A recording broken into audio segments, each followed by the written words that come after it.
I may disagree with what you have to say entirely. I may find it abhorrent, but I will go in my grave defending your right to say it. World is full of people who are very angry. Rhetoric has become so extreme that it is not causing violence. And therefore, do we then say free speech is dead? They are suppressing speech in public view, and they're doing that in the real world. So as a tactic of riot control, 504,000 people went to the Thompson concert in Croatia, which was pro-Christian values, pro-family values, pro-Croatia, and also pro-Europe, which I found very, very interesting. And actually, right now, there is also another pro-speech rally, in fact, in this instance, which is coming to the UK on September the 13th, 2025. And that's going to be very interesting. Welcome to Influential Visions. Here we interview futuristic leaders who share their deep industry knowledge and business experience with you, ensuring you have your finger on the pulse and your eyes wide open. Here is your host, Nathaniel Schooler. Is free speech dying, or is it dead already? This is a massive topic. Stephen and I are going to talk about this for around 30 minutes. If you don't know him, you can Google him, Stephen J. Manning.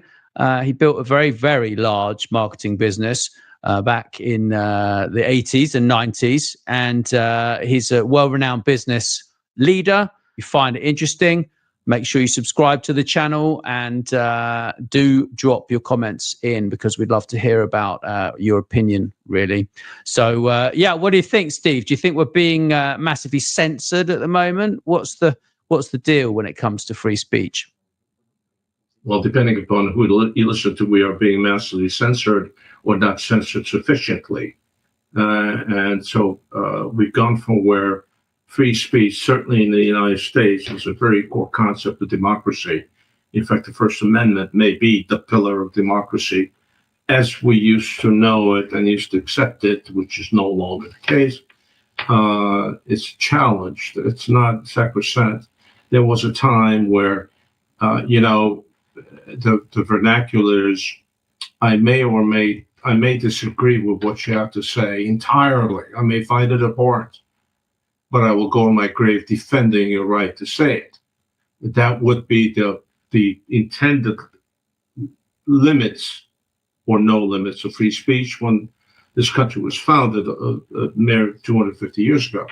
The test of free speech, as held by the courts forever and ever, had been, you can say anything you really want to say. By the way, there's a little problem there when you with your speech actually quite literally injures someone, causes injury to someone else, but I'll address that in a moment. The test was very simple. You can say anything you want to say, but you can't yell fire in a crowded theater, because that has a very, very, very dramatic negative consequence to everyone. So, hey, I'm just exercising my right of free speech. We hear that every day 1,000 times in the news in the United States. When the misanthrope tries to kill a police officer on the street while screaming at him, the argument is not that he tried to commit murder. He was expressing his right to free speech. That would be the absurd end of the pendulum swing, which we experience here. The question is, where is free speech today? Where's it going to go? And all of a sudden, we find ourselves with free speech as a multi-pronged discussion. You need to break it down. It's no longer free speech is guaranteed by the First Amendment of the U.S. Constitution. Certainly in the UK, your old stomping grounds, free speech is an absurd idea. Absurd to the point where they're trying to legislate thought. The communists did that really well, but that kind of faded off along with glasnost. But you legislating what people think is astounding. Legislating what people say Oh my goodness, that's where we are today. And again, it's gone from a hardcore pillar concept to what is more often than not, I am very sorry to say, it's pretty much of a nuisance. It's certainly in the United States of America, and a nuisance of which I feel terrible about for a couple of different reasons. I grew up in a communist country where there was no such thing as free speech. There was such thing as due process. There wasn't. We were afraid to speak in your living room because someone passing by in the street may overhear you state something that is controversial. Hey, you say that, gets out, dad is beaten to death, tortured to death. Of course, the UK is making a yeoman's effort to get back there. One of the cornerstones of communist regimes to their survival was their ability to absolutely control thought or control freedom of expression. How about doing that in good old England in 2025? How absurd is that? How terrible is that? Now, the other side, because, there are two sides to the thinnest pancake, and we're not going to have a discourse unless there's another side. What is happening in good old England today to cause a body of ostensibly smart people to create legislation to stifle thought? A discussion for another time. In the United States, I speak more authoritatively about that. Also, in discussion of free speech, it's going multi-pronged. Censorship, your question. What is the government doing? What should they do in influencing the online platforms? Can they censor the online platforms? Do the online platforms censor themselves? And if they do, what are those biases? And well, that's I've got to interrupt you there, because it's important. It's very important that you said that, because actually I've noticed a visible killing of reach when it comes to certain topics on LinkedIn in particular.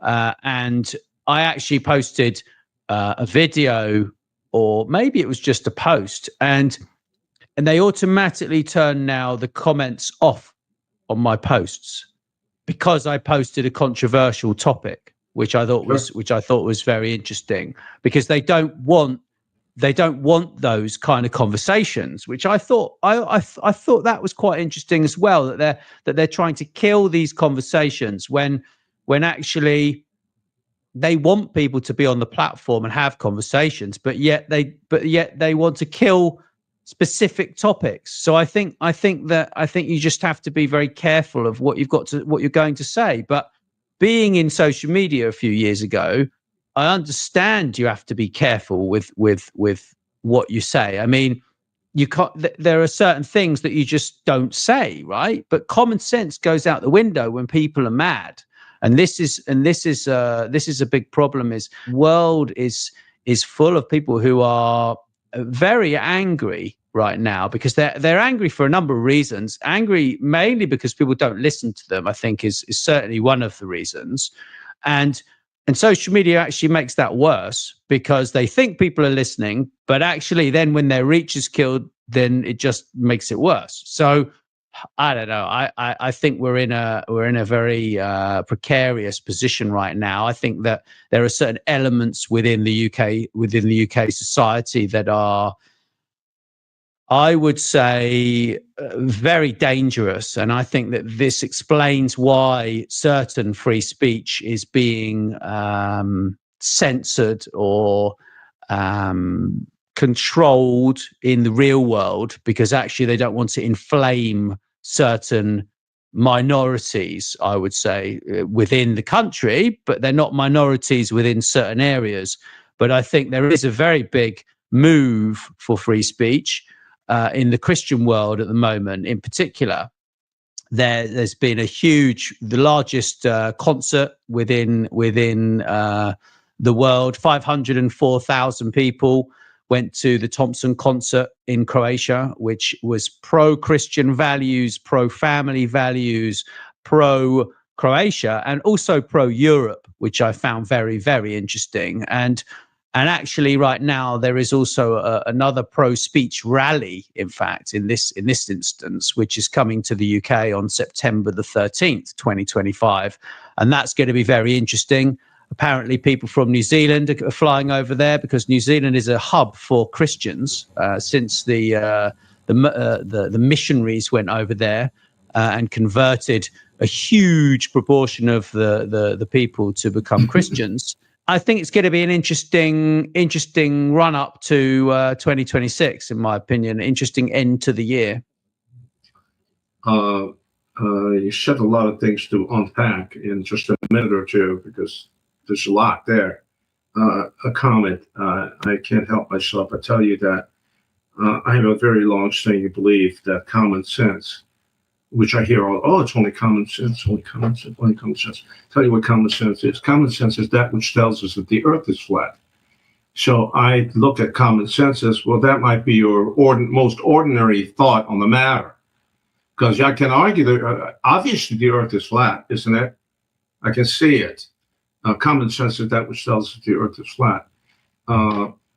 Policing social media, as you know, I've been around that world since the very, very beginning of Twitter, beginning of Facebook, and tying that what people want to be heard. I wear this with a badge of honor, as I have been very critical of social media. I think social media is a cancer of the intellect.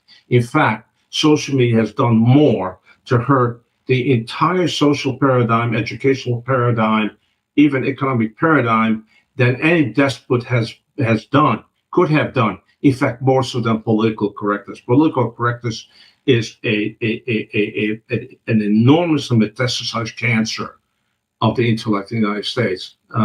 Imagine we beat that with social media. Now, a comment about a free speech event in London. Let me cut to the chase.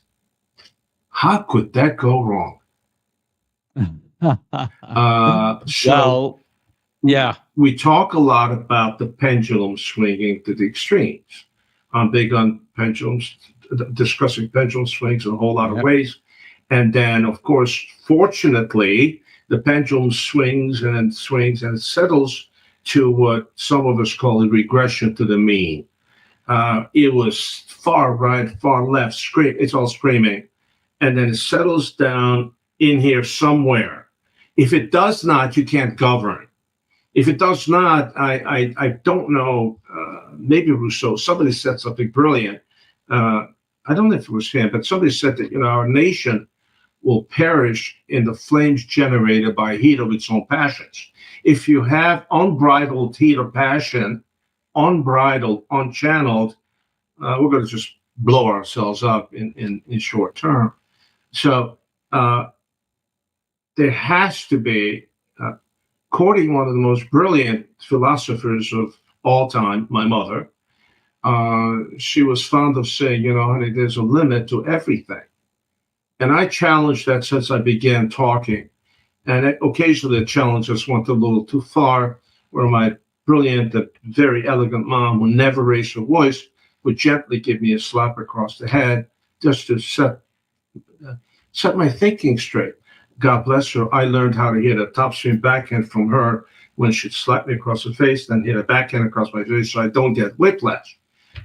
There are limits to everything. The question is, how do you limit free speech, which is such a cornerstone? I come from a communist country, as I said, where there is no speech.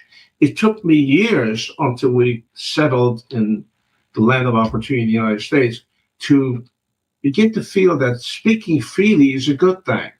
So I watched my father being tortured near death recurringly for expressing his dislike for the government because he was a reactionary. He was an outspoken reactionary.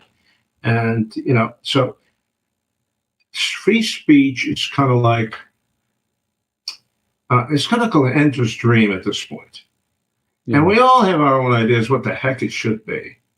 And, you talk about some core idea. People are angry. They want to be heard. Now, you and I talk about social media, and then AI, the biggest engine in the history of the world, becoming a democratization of all this. If I can make a post on Facebook, I am relevant. I exist. And therefore, I should be heard. Of course, 99% of the posts nobody reads except the person posts it. But I'm good. And I talk about, the ultimate, TikTok. I know how to spell TikTok. I know there's no C in the word TikTok. Therefore, I'm creative. How's that for a mindless sleep in terms of speech? And I'm really angry I'm not being heard. The whole idea of not being heard is another topic you and I talk about, which is what triggers people. This incredible anger, the degree, especially what triggers them. Well, everybody wants to be heard, wants to be seen, and all of that.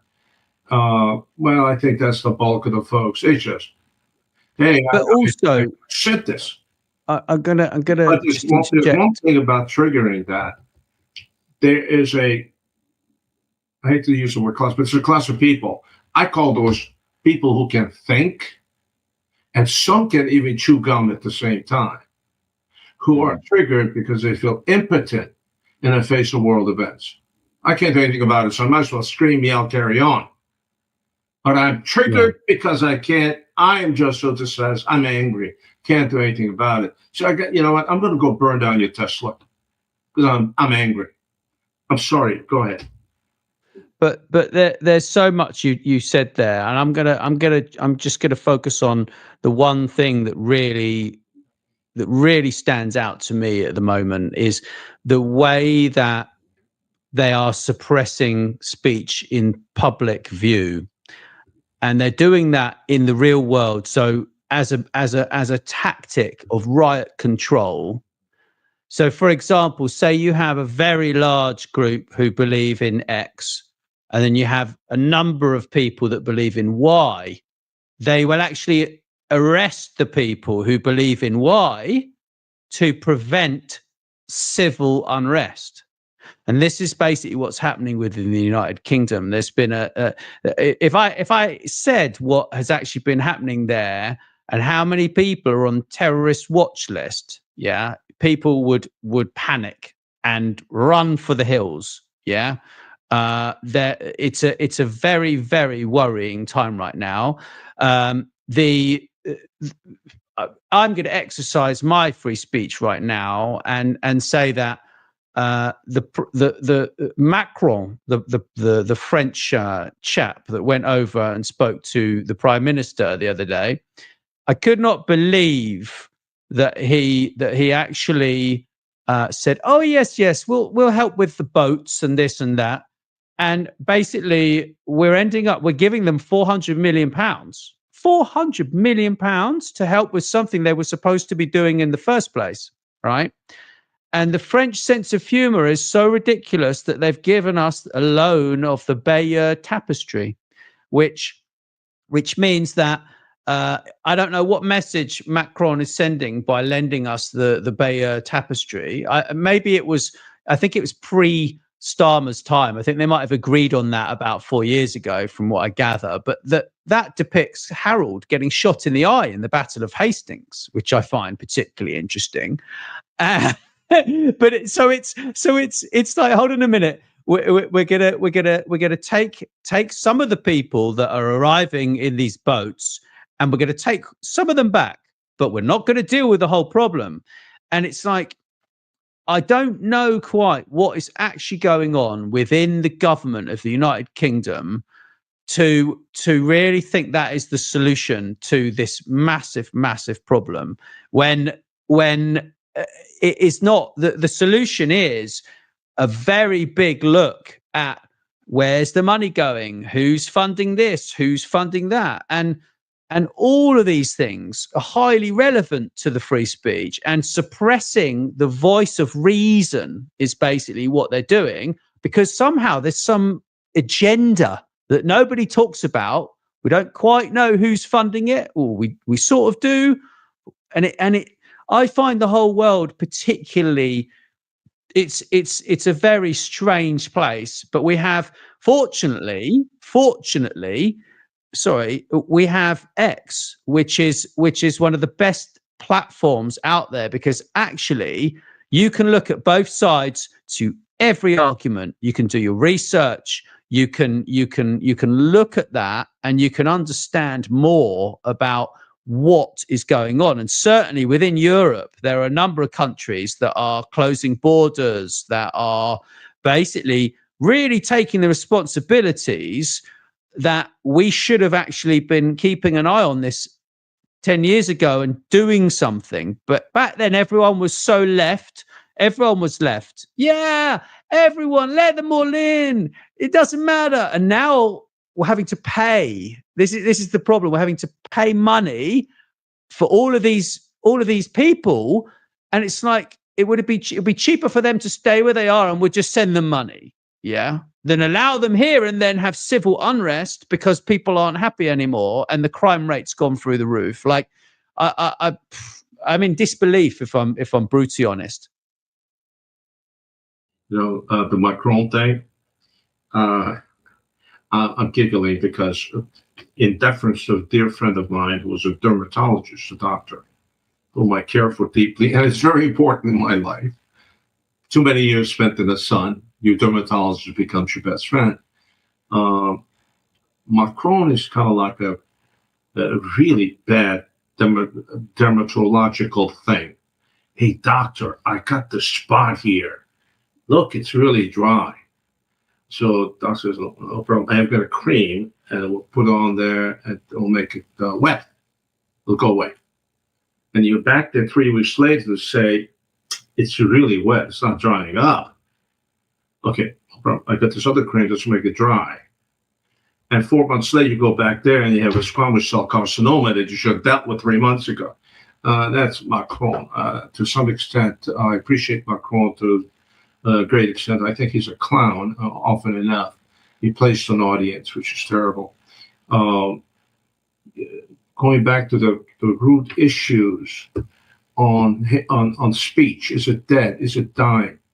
There's a couple areas of that really preoccupy me in a big way.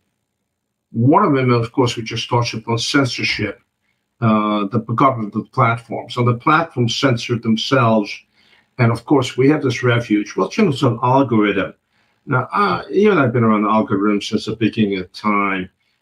There's a man and a woman over there that is, in fact, feeding stuff in there, pushing a narrative different than the other narrative. I have an insight into some of the platforms without telling long stories. And I get it. It's very interesting when you have a cabal of 3 people who can genuine influence on political events in the United States of America. One of the things that I am really preoccupied by in terms of hate speech dying or dead, it has to do with, of course, hate speech and the legal boundaries of that. That's just an overriding idea. Now, hate speech is broadly protected, certainly by our First Amendment, unless, as I said earlier, it is silence, it incites violence, that becomes a true threat. Now, the problem is the extremists in this country, the rhetoric has become so extreme that it is not causing violence. And therefore, do we then say free speech is dead because we can no longer protect hate speech, and we should not protect hate speech?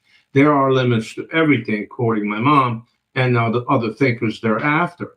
Of course, the Europeans are trying to ban hate speech. The question is, you can ban certain hate speech that is, in fact, inciting violence, but don't tell me what to think and how to think.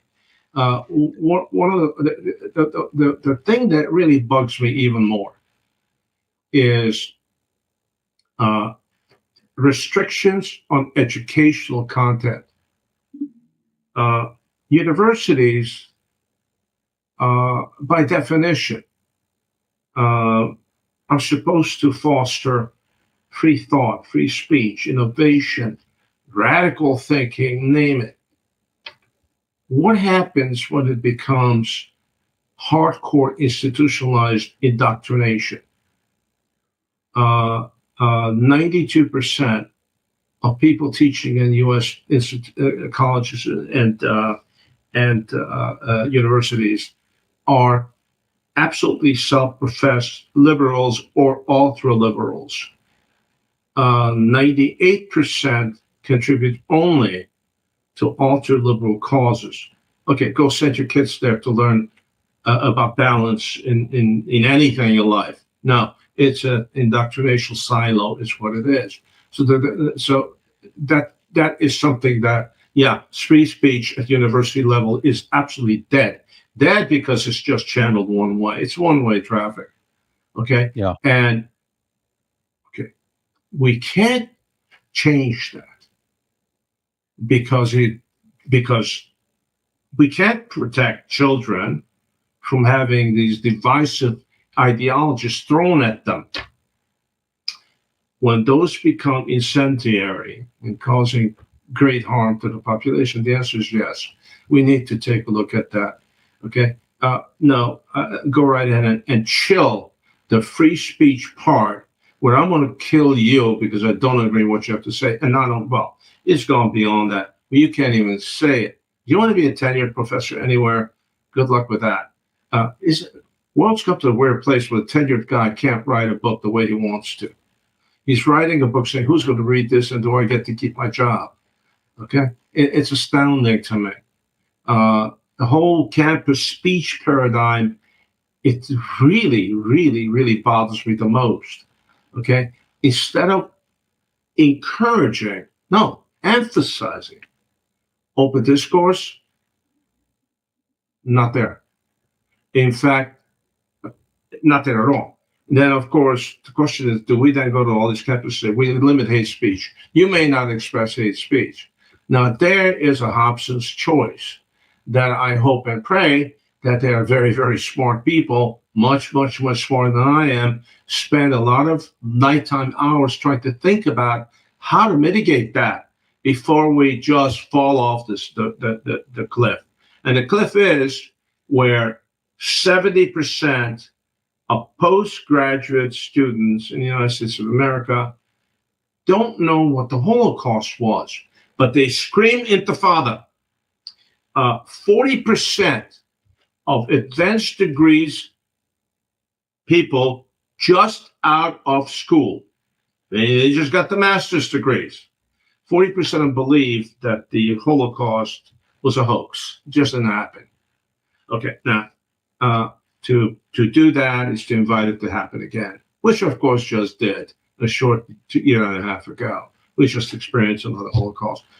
Now, that said, as you know, I write a bunch about that, and I write a bunch about all the Holocaust since then around the world, including one that's being prosecuted today as you and I speak, where, hey, there's a reason why there are crematoria outside a couple labor camps in eastern China.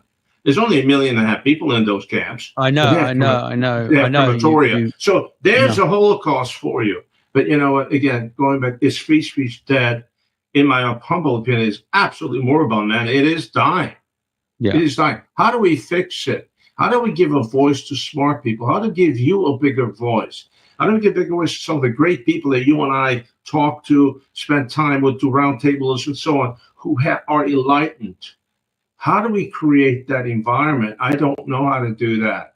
But I'll tell you what, as I said in this long interview on a radio thing, I said, I used to believe, contrary to my nature is I'm going to take a baseball bat and tell you what I really think. We're going to have an argument. You're going to lose this argument because I'm going to beat you. I have grown to understand that, the old story, sticks and stones may break my bones, but words will never hurt me. So I write, I express, and so on. I don't know how to tell you this, but words, in fact, break your bones today. Cancel culture. They, in fact, I express something I think. Now, you don't have to like it. You don't have to believe it. You can ignore me. That guy's an idiot, a barely functioning idiot. That's not what happens.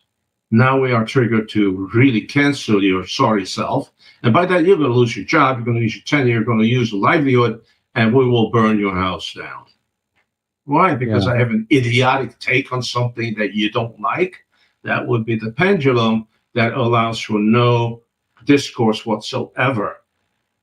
Free speech, in the United States of America, we no longer have social or civil discourse. We have screaming. We have mindless screaming. And if I can out-scream you and I find a bigger audience on X or whatever, my opinion counts more than yours. Yeah. It's not that I'm interesting, upset about this. I'm upset about it, but it's not really a surprise, because when the political sphere learned how to basically create fear-based messaging, something happened then. Something happened when Donald Trump got into power, and there were lots of messages. The first time he got into power, Cambridge Analytica was there, right? And they were very relevant to that campaign and to other campaigns around the world. And at that time, there was a big extraction of data that enabled the wise to become better at triggering people. And now that has evolved into basically something that has created a world that's unrecognizable. When you have people at top university, Oxford in the United Kingdom, had a guest, which I mentioned on the last podcast we did. They had a guest who was the son of the founder of Hamas, right? And he was talking about why he disagrees with everything that's been happening and da da da. And the people at Oxford basically would not listen to what he had to say. He had to change what he was saying because he was being cancelled, right? And this is not just on social media where people are being cancelled, but it is also social media is very bad because it's an echo chamber, right? So the algorithms are designed by teams and teams of people. And if you're listening to this and you've never watched Social Dilemma, the film, it's old now, but there are teams and teams and teams of people on every one of these applications to retain your how do I put it? Concentration, control you to your attention. That's what I was trying to say. Retain your attention so that you remain on the platform for as long as possible. And with some people, it is going to be, they love confrontation, they want to argue, etc. But also there are other people who don't want to argue, right? They don't want to have a conversation. They want the same opinion that they have to be in front of them. So you've got polarizing views which can be completely hidden from you based upon your user behavior and how you engage with that application, which is there, and it's almost like it is all the time learning from you.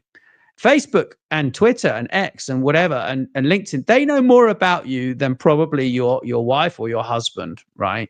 And that's how insane we are right now. There's so much information that is being generated by us, and these applications are fueling the free speech death or the increase in free speech. So maybe it's our job to get involved in more controversial conversations to improve our algorithms.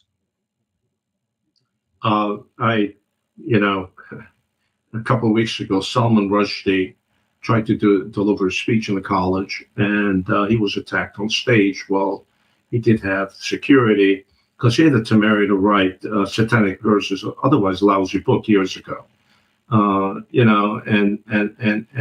the protection it received was so minimal, it was scary.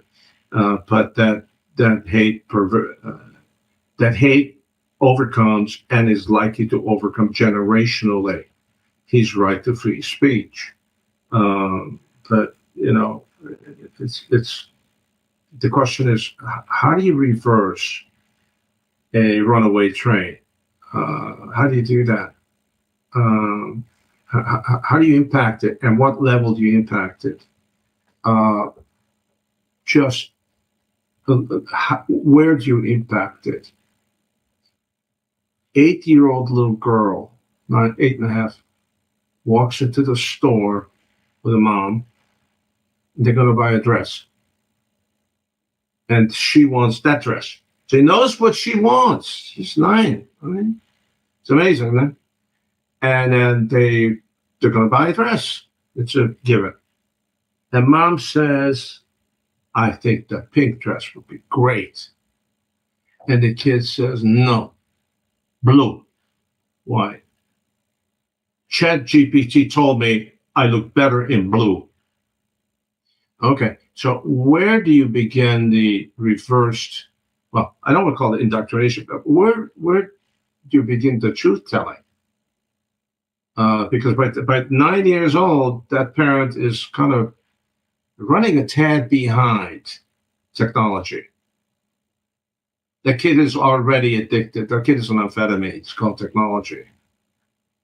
That child insisted, and guess what? She got the blue dress. I was there. I saw it. And I had to force myself not to look at the mother and say, why did you have this child? And by the way, 9 years old, how does she have access to this? I can't hear you.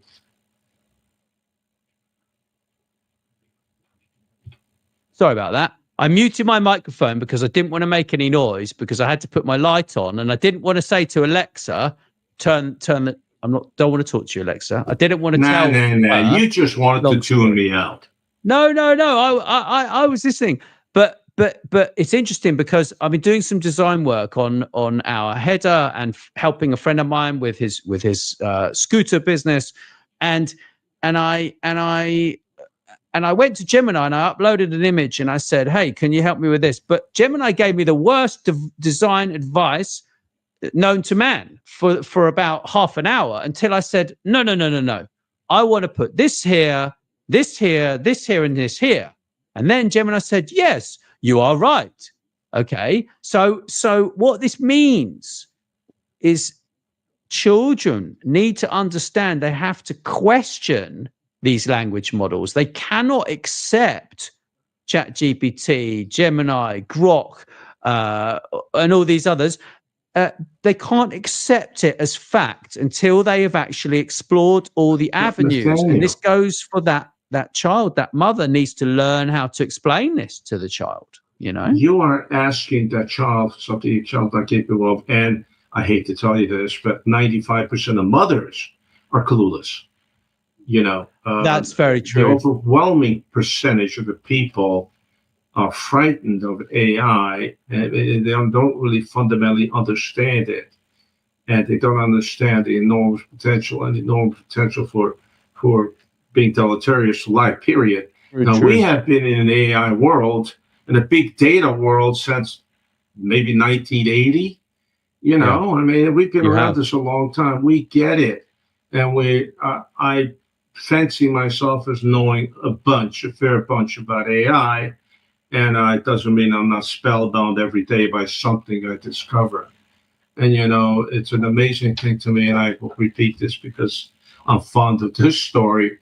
When I discovered Grok, I said, whoa, Elon just built this little computer for 2 or 3 billion and is about a third done. And so that's got potential. And I decided to see the development part of it. And my first little experiment is I came up with a really convoluted, silly question. It's convoluted. It's a couple. Let's go through dimensions that don't really gel. But so I posed that to Grok. And man, I got 2 pages of stuff from this perspective, that perspective. And then Grok told me that assuming it understands, Quote, assuming I understand your perspective based on your question. Paragraph. Now, if I'm wrong in understanding your perspective, this is another boom. I said, oh my God, I now have half-hour reading. I repeat that question every 2 days. Identical question. By the way, I copy the text and put it in a Word doc. Cool. And then I go ahead and compare them. And I say, I'm so dead. I don't get it. What happens in 48 hours is astounding. It's and amazing. As Michael says, more data added to the data banks of the world yesterday, the one day, than the sum total data added in the history of mankind. That's the rate of growth. I'll go explain that to a kid who, oh yes, she did get the blue dress, not the pink dress. It's all understood. Mom gave in. Chat GPT knows better. Well, this is the thing, isn't it, Steve? I mean, I did some research earlier. I asked Gemini some questions, did some deep research, right? And actually, it's frightening when you look at the basically the dumbing down of brain cells, right? Cognition. It's actually frightening. Basically, students who frequently check social media while studying score 20% lower on exams is one of the things, and students who check social media more than 5 times daily are 35% more likely to have lower grades, which I thought was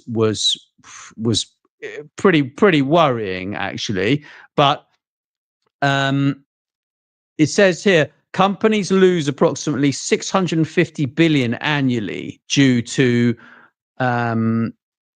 workplace social media distractions, basically, and that's mainly because it takes employees 23 minutes to refocus back to the task that they were doing before they're distracted. So, I mean, that can be applied to anything. I can relate that going backwards. And I have to give you another graph with Gemini story. But you remember when we discovered that data is king. Data is king. It was only a few years ago. That was not a long time ago. Data is king. And then we started flooding people with data. And of course, we flooded the working population data, and then we flood them with tools to work with the data. Oh, cloud computing. What a godsend. I can take all this data and it's done. I can get it done. And we empowered our employee database, employee bodies, to make use of incredible data analytics, all of that, and look at the great work product. The work product was, in fact, fantastic. There is now a significant, I hate to call it a cottage industry, of people going to big old companies, and their job is to figure out how to limit or reduce the amount of data available to their people. Because it's turned into a terrible imbalance of quality and quantity. Okay, maybe that is a brilliant thing you came up with. Unfortunately, the factory burnt down because that's not the focus here. So there's actually an industry of people who are educating companies how to take back data. Now, as that pendulum swings, you now have AI. If you want a sobering experience, I can go to Grok or Gemini or whatever and ask a simple question. And I asked this on account of somebody declared me that. I said, am I a marginally functioning imbecile? Okay? Because I held forth on a proposition that to me just made no sense at all. And I couldn't be swayed to understand a nonsensical explanation I was getting. And perhaps I said, I just don't get it. I don't have it. And the guy said, you're a marginally functioning imbecile. I said, well, perhaps it is. Well, you know what? I couldn't sleep, so I asked Grok. And I went to Gemini as Gemini. And I am just enjoying the fruits of those queries to no end. And by the way, what's funny is that at some point in the long string of feedback, I said, by the way, do you know that I actually invented a new chocolate chip ice cream. And what is new about it? I'm putting in the chocolate grains are 1.5 grams instead of 1 gram. Go query it. Who invented the chocolate chip ice cream with that? I did.